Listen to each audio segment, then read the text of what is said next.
Assalamualaikum warahmatullahi wabarakatuh. Saya Megawati Nawara Putri, DP 17 11 02 dari kelas 4B D4 Akuntansi. Baiklah, pada kesempatan kali ini saya akan membahas sedikit tentang human rights dan kajian etik.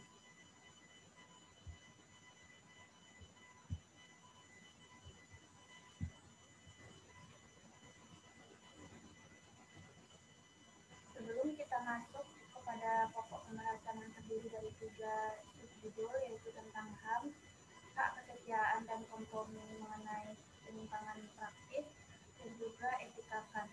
Di sini saya akan sedikit menjelaskan mengenai teori etika yang dibahas pada bab sebelumnya, yaitu ada terdapat 2 teori etika, yang mana yang pertama teori etika konsekuensialis dan teori etika non konsekuensialis. Dalam teori etika non konsekuensialis ini mencakup etika deontologi, etika keutamaan, dan etika kesetaraan dan keadilan sebagai kewajaran.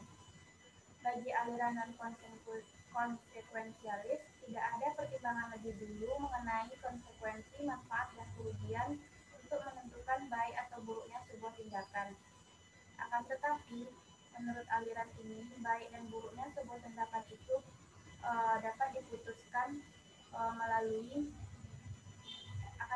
baik atau buruknya sebuah tindakan itu menurut aliran ini bukan tidak berarti benar atau salah, namun sesuatu yang benar dan salahlah yang menentukan baik atau buruknya suatu tindakan.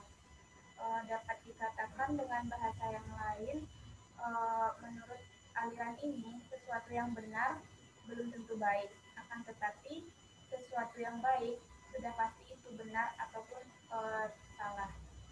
Selanjutnya, sebelum masuk ke dalam pokok bahasan mengenai HAM, saya ingin menyampaikan sedikit pengantar, yaitu cara kita atau etika seseorang dalam mendekati orang lain atau individu atau kelompok yang merasa diri mereka itu terdiskriminasi, baik itu dalam lingkungan politik maupun etika masyarakat, dapat dilakukan dengan cara yang familiar dalam kehidupan sehari-hari, yaitu kita berempati kepada orang tersebut, kita memiliki rasa ingin tahu, peduli dan memperhatikan hak asasi manusia mereka yang bersangkutan. Karena pada dasarnya manusia itu mempunyai hak asasi manusia sejak mereka lahir, yang mana hak tersebut disebut dengan hak inheren. Selanjutnya, antara hak dan kewajiban itu harus sejalan dan harus seimbang, di mana ketika kita menuntut hak kita, tapi kita tidak menjalankan kewajiban kita, maka itu akan terjadi penyimpangan sosial atau kesalahpahaman sosial. Jadi untuk menghindari dan meminimalisir terjadinya hal tersebut, kita harus menyeimbangkan kedua hal tersebut, karena hal tersebut saling berkaitan antara hak dan kewajiban. Baiklah, masuk ke topik pembahasan yang pertama, yaitu tentang HAM. Berdasarkan etika non-konsekuensialis tersebut, kita mengambil satu teori yang ada di dalam aliran itu, yaitu teori deontologis, di mana teori deontologis dalam etika adalah teori yang menyatakan bahwa beberapa tindakan itu benar atau salah, terlepas apapun konsekuensi dari tindakan tersebut. Jadi, menurut teori deontologis ini, pikirkan saja dulu tindakannya, jangan pikirkan apa konsekuensi atau dampak yang ditimbulkan dari tindakan tersebut. Hal ini biasanya mengarah kepada beberapa pertimbangan hak, tugas, dan kewajiban. Selanjutnya, pendekatan deontologis untuk pengambilan keputusan, yaitu keputusan moral berdasarkan pada prinsip dan pedoman yang dipegang oleh suatu instansi atau perusahaan untuk mendorong atau menggerakkan suatu tindakan. Tapi hal tersebut atau perusahaan tersebut yang bersangkutan tidak memikirkan konsekuensi yang akan ditimbulkan nantinya. Itu sesuai dengan apa yang dimaksud atau apa yang diambil dalam teori deontologi. Seiring perkembangannya zaman, berkembang juga pemahaman orang tentang hak inheren setiap manusia, di mana dengan pertimbangan modern tentang hak inheren yang semakin berkembang dan bergerak jauh ke atas uh, melalui Deklarasi Universal HAM PBB yang diadopsi pada tahun 1948, di mana ada suatu pernyataan yang menyatakan bahwa hak asasi manusia adalah pernyataan umum yang dimaksudkan untuk berlaku bagi semua orang, terlepas dari sistem hukum yang beroperasi di negara tersebut. Dengan kata lain, hak asasi manusia itu ada sejak makhluk hidup atau manusia itu dilahirkan atau sejak dia itu masih dalam kandungan. Setiap orang itu mempunyai hak asasi manusia yang tidak dapat diganggu-gugat oleh hukum dari negara manapun. Jadi setiap manusia satu dan yang lainnya harus menghormati dan saling menghargai hak asasi manusia yang ada, terlepas dari bagaimanapun sistem hukum yang berlaku dari negara tersebut. Selanjutnya, berdasarkan Deklarasi Universal HAM PBB yang pada tahun 1948 tersebut, ada beberapa artikel yang terdapat dalam deklarasi tersebut. Salah satunya atau diantaranya yang pertama pasal 1. Pasal 1 ini menyatakan bahwa semua manusia dilahirkan merdeka dan memiliki martabat dan hak yang sama. Mereka diberkahi dengan akal dan hati nurani dan harus bertindak terhadap satu sama lain dalam semangat persaudaraan. Melalui statement yang dikeluarkan dalam pasal 1 ini menyatakan bahwa setiap makhluk hidup, setiap manusia diciptaan Tuhan yang terlahirkan ke dunia ini dalam keadaan merdeka dan mereka memiliki hak atau memiliki martabat untuk diperlakukan sama, baik itu di mata manusia, di mata Tuhan maupun di mata hukum. Jadi antara manusia satu dan yang lainnya harus bertindak sesuai dengan akal dan hati nuraninya dan juga dengan semangat persaudaraan tanpa membeda-bedakan baik itu suku, ras, agama, dan hal lainnya. Akan tetapi ada beberapa pro kontra yang timbul dari pernyataan pasal 1 ini. Di antaranya, yang pertama, ini adalah pernyataan yang berkaitan dengan pengakuan oleh manusia atas hak-hak manusia lain.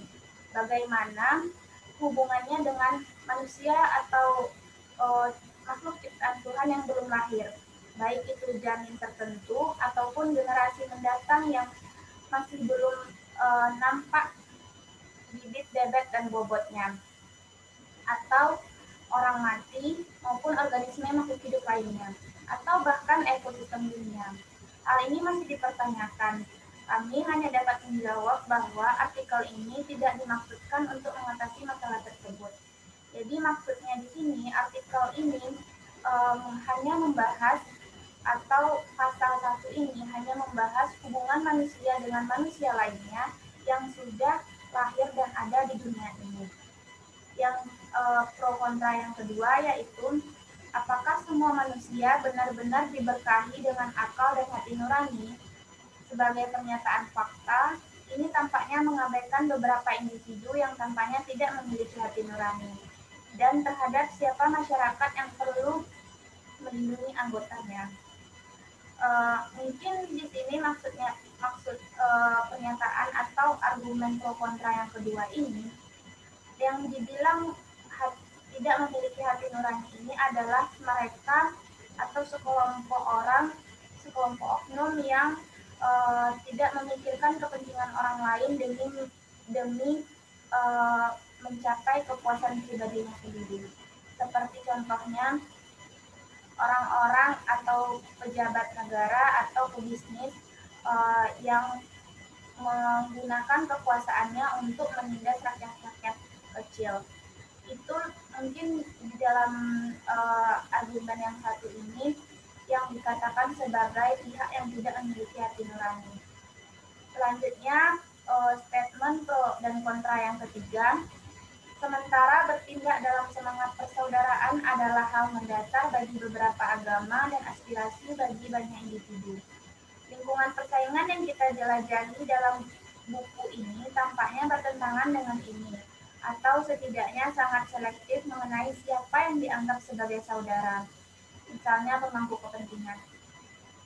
Jadi maksudnya di sini dalam dunia bisnis tidak hal ini tidak semata-mata diterapkan dengan baik atau tidak semata-mata dapat diterapkan di dunia bisnis, di mana sama-sama kita ketahui bahwa di lingkungan bisnis atau di dunia pekerjaan uh, teman pun bisa jadi musuh.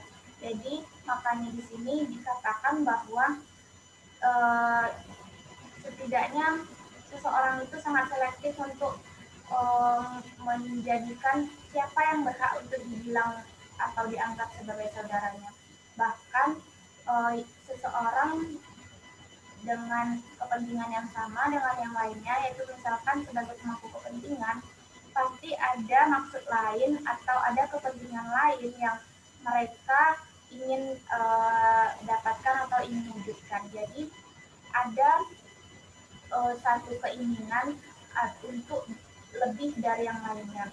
Karena hal tersebut berlomba-lomba dan menghalalkan segala cara baik maupun menjadikan teman sendiri sebagai musuh untuk mendapatkan apa yang dia inginkan.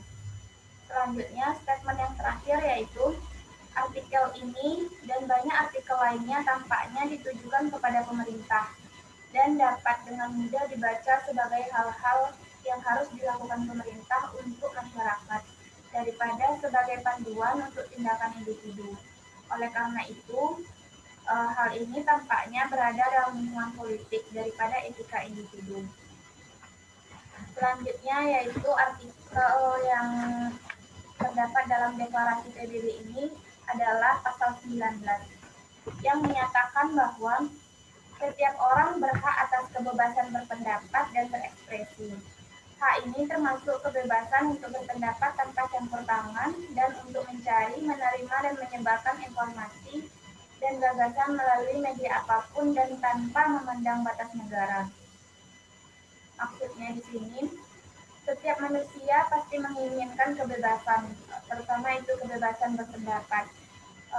Terutama di Indonesia sendiri, di mana kita adalah negara demokrasi yang mana masyarakat atau warga negaranya memiliki kebebasan berpendapat, termasuk di dalam salah satunya di dalam dunia kerja maupun dalam bisnis.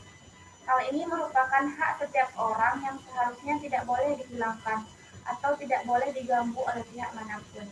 Setiap orang itu mau dia pegawai serendah apapun dalam suatu instansi atau dalam suatu perusahaan, dia mempunyai hak untuk mengekspresikan atau mengutarakan pendapatnya. Terlepas itu nanti pendapatnya diterima atau tidak, akan tetapi dia berhak untuk menyuarakan apa yang dia pikirkan atau menyuarakan pendapatnya. Artikel yang ketiga yaitu pasal 24 yang menyatakan bahwa setiap orang berhak untuk beristirahat dan bersantai, termasuk pembatasan jam kerja yang wajar dan liburan berkala dengan bayaran. Ini sangat erat kaitannya dengan dunia pekerjaan dan dunia bisnis. Hal ini lebih jelas berkaitan dengan praktek organisasi dan menimbulkan masalah yang menarik. Sejauh mana hak tersebut dapat dilampaui dalam keadaan tertentu, misalnya dalam keadaan darurat, atau dapat dibeli dengan kata lain dibayar jika karyawan tersebut melakukan lembur dan bonus. Di sini misalnya di dalam pekerjaan atau di dalam sebuah perusahaan, manajer atau pimpinan itu harus memikirkan kenyamanan dan kesejahteraan pegawainya. Jadi walaupun ada uang lembur untuk pegawai yang bekerja di luar jam pekerjaan sebenarnya atau bonus untuk pegawai yang memang benar-benar rajin, akan tetapi manajer atau pimpinan ini juga harus memikirkan jam kerja yang efektif dan efisien atau insentif lainnya agar karyawannya bisa merasakan kesejahteraan dan kenyamanan dalam bekerja.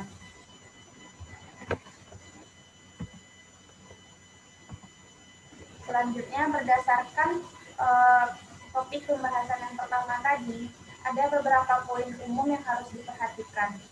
Yang pertama, kebebasan berpendapat tetapi kita juga berkewajiban untuk tidak melanggar hak individu lainnya untuk kebebasan berekspresi serupa. Maksudnya, kita bebas berpendapat, terutama di negara demokrasi seperti Indonesia, kita diberi kebebasan untuk menyuarakan pendapat kita, tetapi kita juga berkewajiban untuk tidak merusak hak orang lain atau hak individu lain untuk menyuarakan pendapat mereka. Yang kedua, hak untuk mengelola diri sendiri dan orang lain tidak diabadikan dalam deklarasi PBB, tetapi hal tersebut tersirat dalam peran seorang manajer, di mana peran seorang manajer ini adalah untuk mengawasi atau untuk memperhatikan bagaimana kinerja dari karyawannya atau pegawainya. Ini yang dimaksud dengan mengelola orang lain. Terlepas dari hal tersebut, dia juga berperan untuk mengelola dirinya sendiri. Hal ini tidak dicantumkan dalam deklarasi PBB, tetapi secara tersirat disampaikan dalam peran seorang manajer. Poin yang ketiga yaitu manajemen atau pimpinan harus memperhatikan kenyamanan dan kesejahteraan karyawan dalam menjalankan tugas mereka. Hal ini juga akan berpengaruh terhadap proses produksi dan kelangsungan hidup perusahaan. Pemberian jam kerja, misalnya pemberian jam kerja. Manajemen perusahaan atau pimpinan harus memperhatikan hal tersebut demi kenyamanan dan kesejahteraan karyawan, agar kelangsungan hidup perusahaan dapat terjaga. Bukan hanya memberikan fleksibilitas terhadap pemberian jam kerja, mungkin dengan lebih meningkatkan insentif atau tunjangan-tunjangan lainnya yang bisa meningkatkan kesejahteraan dan kenyamanan karyawan. Karena karyawan ini juga termasuk ke dalam stakeholder yang merupakan salah satu kunci atau salah satu poin dalam kelangsungan hidup perusahaan. Selanjutnya subjudul yang kedua yaitu tentang hak, kesetiaan, dan kompromi dalam penyimpangan praktis. Di sini biasanya ada beberapa poin tentang subjudul ini. Yang pertama mengenai hak, mengenai kesetiaan, kejujuran, dan kepentingan perusahaan. Misalnya di sini ada sebuah ilustrasi yang mana sering terjadi di dalam sebuah dunia pekerjaan atau perusahaan, di mana seseorang itu selalu menuntut haknya saja. Misalkan, saya mempunyai hak untuk tidak berlaku demikian, jadi saya mempertahankan hak saya dan saya tetap pada pendirian saya. Atau statement lain yang mengatakan bahwa saya mempunyai prinsip dan saya tidak akan berkompromi dengan siapapun. Atau statement lainnya yang mengatakan bahwa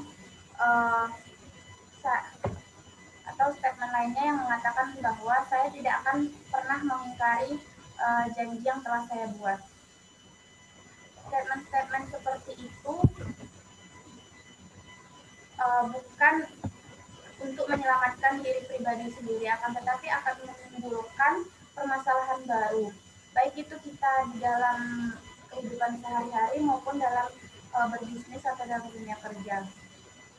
Misalnya sebuah ilustrasi seorang karyawan yang ditugaskan oleh pimpinannya untuk menjalankan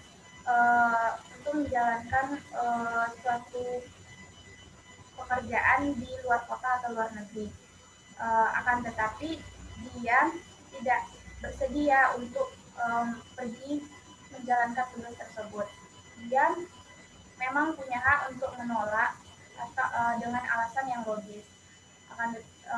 Jangan sampai si karyawan itu menyampaikan dengan statement yang salah. Misalkan, saya berhak untuk tidak berangkat karena saya mempunyai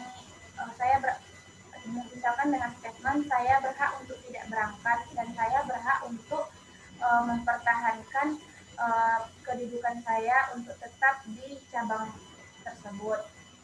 Atau dengan statement lain, misalnya saya berhak untuk tidak berangkat ke pekerjaan di luar kota dengan alasan saya sudah mempunyai janji dengan keluarga saya untuk tidak pergi. Akan tetapi sebenarnya dia tidak mempunyai janji dengan keluarganya. Hal itu hanya dijadikan alasan belaka, atau uh, dia juga, atau lebih baik jika dia memberikan statement berupa saya akan memenuhi perintah untuk pergi keluar kota menjalankan suatu pekerjaan, di mana kepentingan perusahaan lebih penting dari kepentingan pribadi. Meskipun saya sudah mempunyai janji dengan keluarga saya untuk sesuatu hal, akan tetapi saya bisa menunda janji tersebut di lain hari. Menjalankan perintah dari perusahaan lebih penting untuk situasi seperti ini. Jadi saya lebih memilih untuk berangkat menyelesaikan pekerjaan tersebut, meskipun mungkin andil saya di dalam pekerjaan itu tidak terlalu besar pengaruhnya. Akan tetapi bentuk simpati saya atau bentuk sumbangsi tenaga saya atau bentuk peduli saya terhadap perusahaan ini adalah dengan menjalankan perintah dari atasan. Hal ini mencerminkan atau akan lebih baik daripada statement-statement sebelumnya, di mana pada ilustrasi itu ada kepentingan perusahaan yang lebih penting daripada kepentingan pribadi, ada kejujuran yang disematkan mengenai dia lebih mementingkan di kepentingan perusahaan, ada kesetiaan yang mana dia rela mengorbankan janjinya dengan keluarga meskipun sudah disiapkan jauh-jauh hari. Walaupun hak dia untuk menolak sebenarnya juga ada. Selanjutnya, pokok bahasan yang ketiga yaitu tentang etika Kant, di mana Kant ini adalah seorang filsuf terbesar dalam tradisi Barat, yang mana namanya adalah Immanuel Kant pada tahun 1724 sampai 1804. Di dalam tulisan Kant menunjukkan analisis dari masalah utama dalam filsafat yang didekati dengan sangat tegas melalui penggunaan nalar yang hati-hati, tetapi dengan perhatian pada implikasi praktis dari analisis teoritisnya. Jadi, Kant ini menghasilkan apa yang pada dasarnya pernyataan klasik etika deontologis, di mana tindakan yang benar sesuai dengan prinsip-prinsip rasional, dasar yang dirangkum dalam berbagai pernyataan alternatif dan imperatif kategoris atau hukum moral. Sebagian besar dari alasan Kant mengembangkan pendekatan ini adalah karena dia tidak sepakat yang mendasari dia karena dia tidak sepakat dengan pendekatan Hume. Ini mendasari dia untuk mengembangkan atau untuk lebih jauh meneliti tentang pendekatan ini. Kant sama sekali tidak menerima bahwa tindakan moral diikuti dari perasaan atau keinginan seseorang. Justru sebaliknya, kita melakukan apa yang benar itu adalah tugas kita untuk melakukannya, daripada kecenderungan kita diperintahkan oleh seseorang. Jadi, kita sebagai manusia, tugas kita atau kewajiban kita untuk melakukan sesuatu yang benar itu bukan karena perintah orang lain atau bukan karena keinginan seseorang.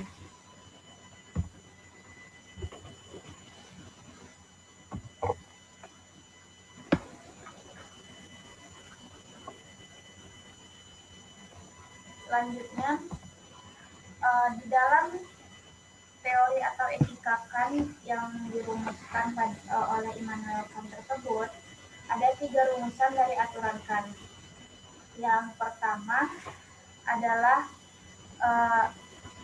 imperatif kategoris atau rumusan hukum universal, yang mana ini menyatakan bahwa bertindaklah hanya sesuai dengan pepatah yang melalui pepatah tersebut Anda dapat yang mana melalui bertindaklah hanya sesuai dengan pepatah yang Anda dapat dan hanya melalui apa yang Anda dapat di saat yang sama Anda menginginkannya dan menjadikannya hukum universal.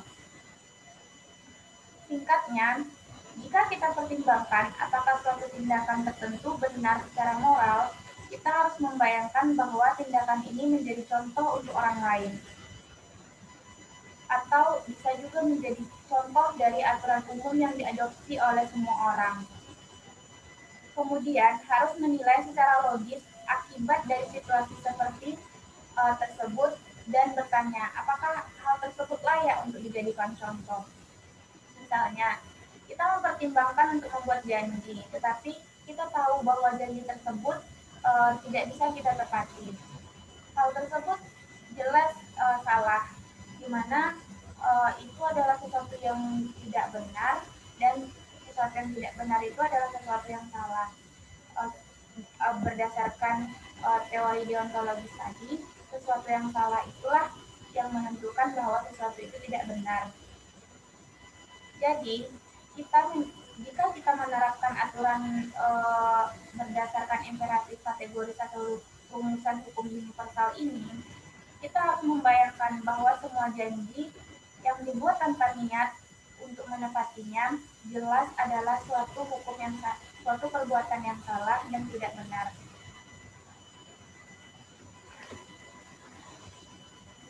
Ini jelas bukan situasi yang memungkinkan karena sifat sebuah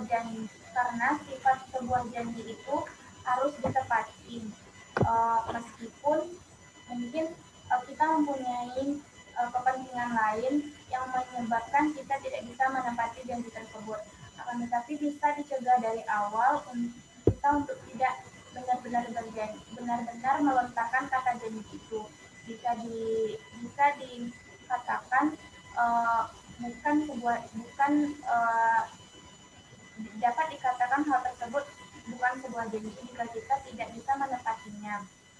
Inti dari janji adalah bahwa janji itu ditepati, setidaknya kecuali beberapa peristiwa berikutnya terjadi yang mungkin dapat membuat janji tersebut untuk tidak ditepati. Oleh karena itu, di sini ditegaskan bahwa beberapa orang menolak adanya gagasan untuk membuat janji palsu. Gagasan lain tentang KAN yang harus diperkenalkan saat ini adalah sentralitas gagasan tugas. Dalam pandangan KAN, salah satu motif yang dapat memberikan nilai moral adalah tugas. Kami melakukan apa yang benar karena itu adalah tugas kami. Sesuai dengan yang telah disampaikan sebelumnya, untuk melakukan sesuatu yang benar itu adalah suatu kewajiban kita sebagai manusia. Kita mungkin juga dimotivasi oleh perasaan simpati atau ketakutan akan pembalasan. Tetapi suatu tindakan tidak dianggap gratis jika disebabkan oleh hal-hal seperti itu. Nilai moral melekat pada tindakan yang kita putuskan dengan bebas untuk dilakukan karena itu adalah tugas kita untuk melakukannya. Ide ini telah dikritik karena keras dan sulit untuk dikaitkan dengan cara kita biasanya bertindak. Harus dikatakan bahwa KAN tidak meremehkan simpati dan perasaan, tetapi hanya memisahkan dari penilaian nilai moral. Berempati dengan orang lain memang baik, tetapi ini tidak sama dengan menilai nilai moral dari suatu tindakan untuk membantu mereka. Jadi mungkin sedikit gambaran maksudnya di sini, kita boleh berempati kepada siapapun, tapi kita juga tidak boleh melupakan bahwa kita harus menilai nilai moral apa yang diperbuat oleh orang tersebut. Bisa jadi orang tersebut mengabaikan nilai-nilai moral yang harus ditanamkan secara baik. Kita boleh berempati tapi jangan terlalu berlebihan.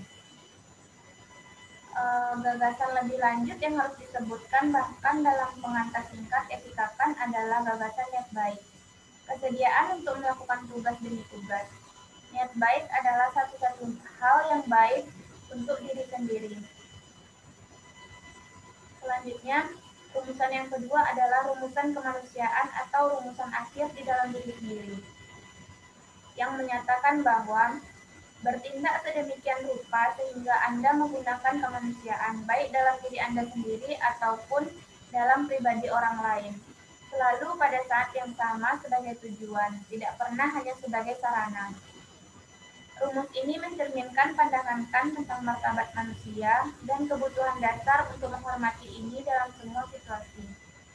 Dapat dilihat setara dengan rumusan hukum universal, jika menurut kami, hal ini menyeratkan bahwa pelaku lain memiliki hak untuk menggunakan akal budi mereka sendiri dan menunjukkan nilai moral melalui tindakan mereka sendiri yang dilakukan secara bebas sebagai kewajiban mereka. Kami mengizinkan orang lain untuk bebas untuk mendapatkan kebebasan fundamental yang kami miliki untuk diri kami sendiri, memiliki sarana untuk menunjukkan nilai moral.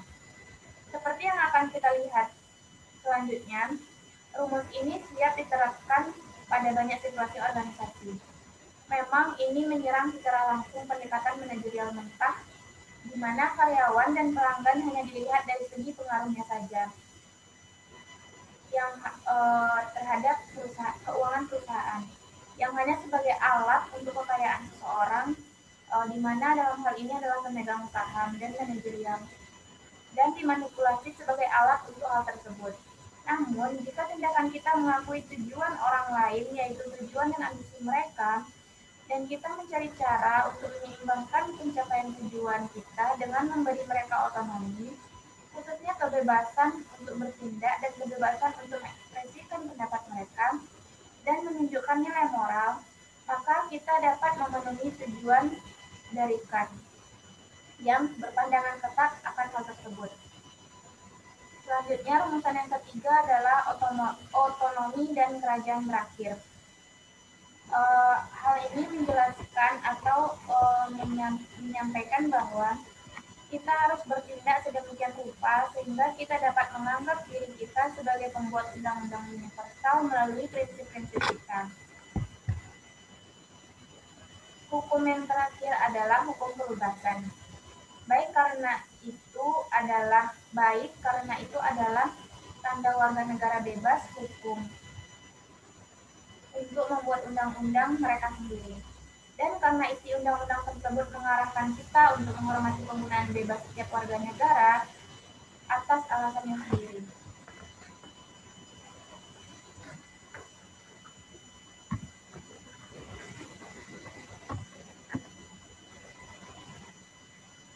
Versi imperatif kategori ini dalam beberapa hal adalah salah satu yang paling mudah untuk dikaitkan, terutama karena ia menyebutkan kata undang-undang, dan karena itu mengingatkan kita tentang pembuatan hukum dalam pengertian tradisional tentang peran negara tersebut.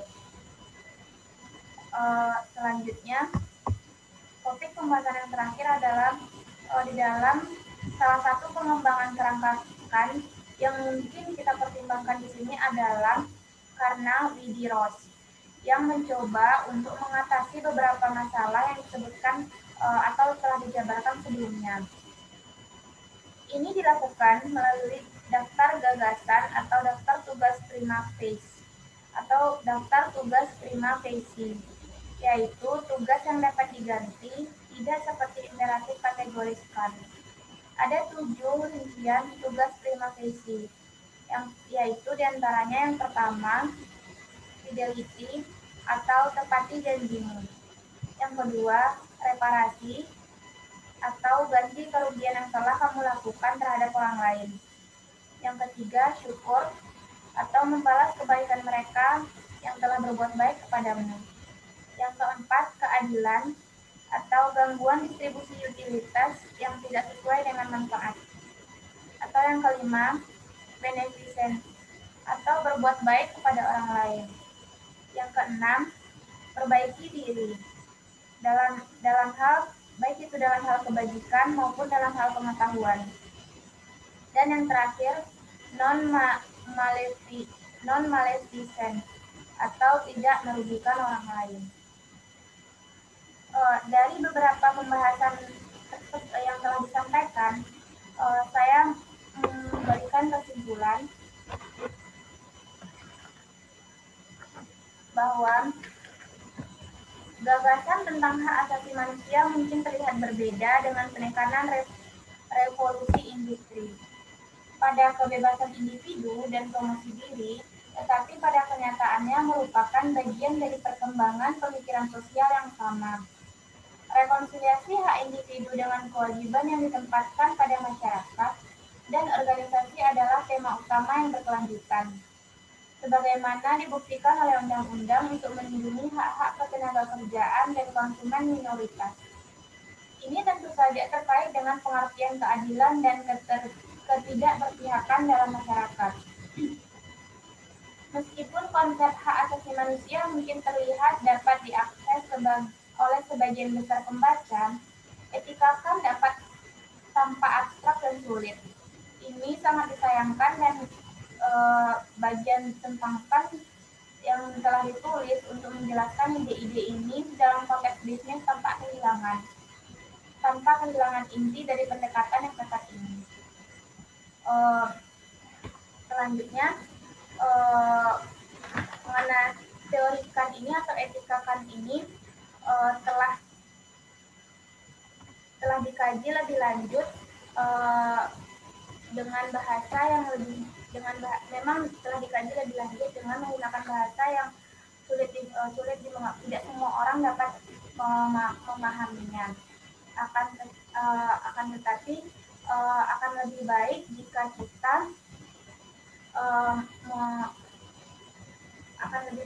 kita tidak berfokus kepada satu teori saja, di mana teori Kant ini juga dapat di beberapa buku juga dikenal sebagai teori kewajiban.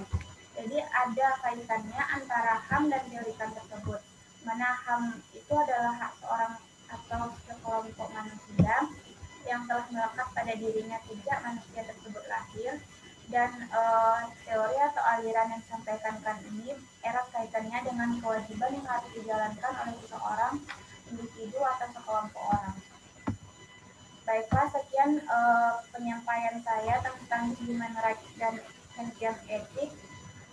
Terima kasih atas perhatiannya. Mohon maaf jika terdapat kesalahan dalam penyampaian kata. Assalamualaikum warahmatullahi wabarakatuh.